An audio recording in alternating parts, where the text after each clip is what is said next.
வணக்கம். இன்னைக்கு ரொம்ப சுவையான சப்பாத்திக்கு சைட் டிஷ் தான் பார்க்க போகிறோம்.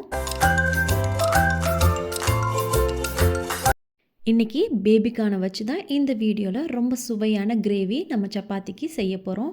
இது மாதிரி சின்ன சின்ன பீஸாக பேபிகார்னை கட் பண்ணி வச்சுக்கோங்க. அதை இது மாதிரி தண்ணியில் முதல்ல வேக வச்சுக்கலாம். கடாயை சூடு பண்ணிட்டு தேவையான அளவு எண்ணெய் ஊற்றினதுக்கப்புறம் ஒரு பிரியாணி இலை, 2 கிராம்பு, 2 ஏலக்காய், 1 இன்ச் அளவுக்கு பட்டை சேர்த்துக்கோங்க.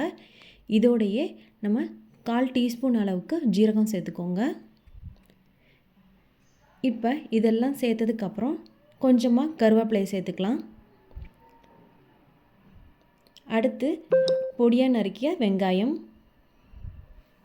இது நல்லா பொன்னிறமாக வர முடியும், நல்லா வதக்கிக்கோங்க. இப்போ இது வதங்கட்டும். அதுக்குள்ளே நம்ம மிக்சியில் அரைக்கிறதுக்கு என்னென்னு பார்க்கலாம். 2 தக்காளி, ஒரு 10 முந்திரி நல்லா நைஸாக இது மாதிரி பேஸ்ட்டாக அரைச்சிக்கோங்க. இப்போ நல்லா நைஸாக அரைச்சதுக்கப்புறம் இதையும் கடாயில் சேர்த்துக்கோங்க. அதிலே கொஞ்சமாக தேவையான தண்ணி ஊற்றி அதையும் ஊற்றிக்கோங்க இதிலையே. இப்போ இந்த கிரேவிக்கு தேவையான அளவு உப்பு இப்போ சேர்த்துக்கலாம்.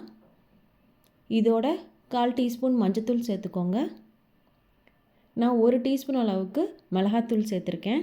இப்போ இது எல்லாத்தையும் சேர்த்து நல்லா ஈவனாக மிக்ஸ் ஆன மாதிரி மிக்ஸ் பண்ணிவிட்டு நல்லா மீடியம் ஃப்ளேம்லேயே வச்சு நல்லா கொதிக்க விடுங்க.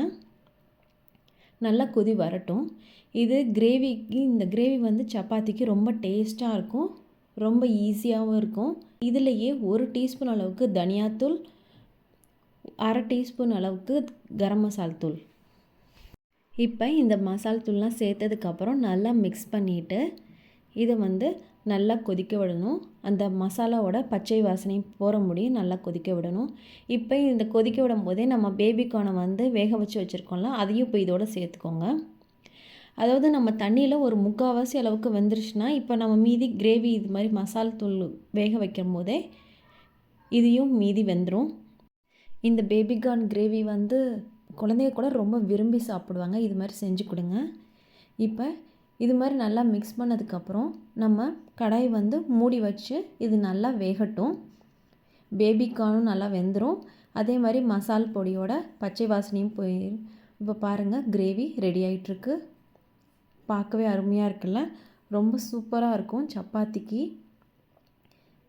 ரொம்ப அருமையான, ரொம்ப சுவையான பேபிகார்ன் கிரேவி ரெடி ஆகிட்டுருக்கு.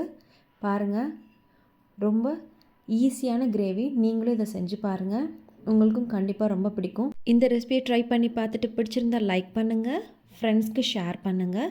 மறக்காமல் நம்ம சேனலை சப்ஸ்கிரைப் பண்ணுங்கள். மறக்காமல் பெல் பட்டனை கிளிக் பண்ணுங்கள். வீடியோ பார்த்ததுக்கு ரொம்ப நன்றி.